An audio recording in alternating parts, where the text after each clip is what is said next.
तो 26 दिसंबर 1996 की एक शाम को कोलोराडो के एक घर में एक माँ पुलिस को कॉल करती है और बताती है कि उसकी 6 साल की बच्ची मिसिंग थी। तो 6 साल की बच्ची का नाम था जॉन बेट रैम्से। जॉन बेट रैम्से कोलोराडो की ब्यूटी क्वीन थी, यानी कि जैसे मिस इंडिया या मिस वर्ल्ड का कंपटीशन होता है, इस तरह अमेरिका में चाइल्ड ब्यूटी क्वीन के नाम से एक कंपटीशन होता है जिसमें बच्चों को उनकी ब्यूटी की मैट्रिक पे कंपेयर किया जाता है, उन्हें रैंक किया जाता है और जॉन बेट रैम्से उनकी मल्टीपल टाइम विनर थी। अब होता यह है कि पुलिस उनके घर आती है और उनकी माँ, जॉन बेट की माँ, पुलिस को बताती है कि उसे घर से एक रैंसम का नोट मिला, यानी कि एक वाह बड़ा तावान का। उसमें जॉन बेट के बदले में $1,18,000 मांगे गए थे। पुलिस रूटीन के मुताबिक घर वालों को कंसोल करती है और बताती है कि कोई नहीं, हम ढूंढ लेंगे, you don't need to worry about it. अब होता यह है कि पुलिस अपनी इन्वेस्टिगेशन शुरू करती है और घंटों बाद जॉन बेट के डैड घर के बेसमेंट में जाते हैं किसी काम के सिलसिले में। अब वो जब बेसमेंट में जाते हैं तो देखकर हैरान रह जाते हैं कि बेसमेंट में उनकी अपनी बेटी की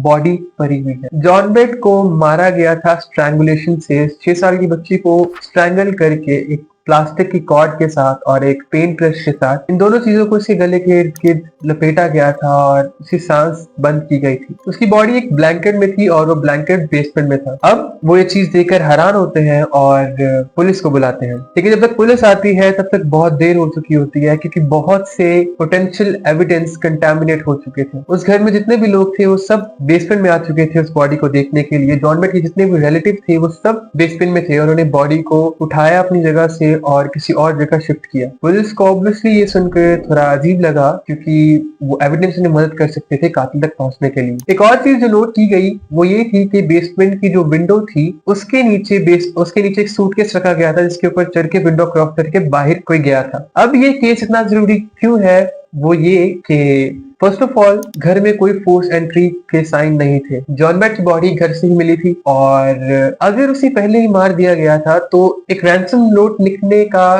क्या मकसद था? फॉर एग्जाम्पल, रैंसम तो तभी मांगा जाता है जब उसके बदले में आपके पास देने के लिए कोई चीज हो। सेकेंडली, उस रैंसम नोट की लेंथ 3 पेजेस की थी, विच डजंट मेक एनी सेंस क्योंकि अगर कोई बंदा अगवा होता है उसके बदले में सिर्फ एक चिट आती है या फिर उसके बदले में सिर्फ एक कॉल आती है जो बताती है कि इतने पैसे इस वक्त यहाँ पे पहुंचा देना। उस रैंसम नोट की लेंथ भी पुलिस को थोड़ा सा परेशान करती है ये सोचने के लिए कि ये वाकई में किडनैपिंग थी या नहीं। थर्डली, जो अमाउंट उनके घर वाले से मांगी गई थी $1,18,000, वो एग्जैक्ट वही अमाउंट थी जो कि उस वक्त जॉन बेट के डैड को एज ए बोनस के तौर पर मिली थी। इन सब चीजों को लिंक किया जाता है और ये चीज बिल्कुल वाजिया हो जाती है कि कातिल जो है वो कोई घर का आदमी है। पुलिस इन सब की हिस्ट्री निकालती है और उन्हें पता चलता है कि जॉन बेट और उसकी मॉम के रिलेशन थोड़े से खराब थे, बट ऑफ कोर्स इतने खराब भी नहीं थे कि उन्हें मार दिया जाता। लेकिन कुछ इंसिडेंट्स पता चले कि उसके और उसके भाई के दरमियान कुछ ऐसी चीजें थी। उसके भाई का एंगर लेवल काफी ज्यादा था और कुछ ऐसे नोटोरियस इंसिडेंट थे जो उसकी फैमिली में मशहूर थे जो उसकी भाई ने उसके साथ किए थे। थर्डली,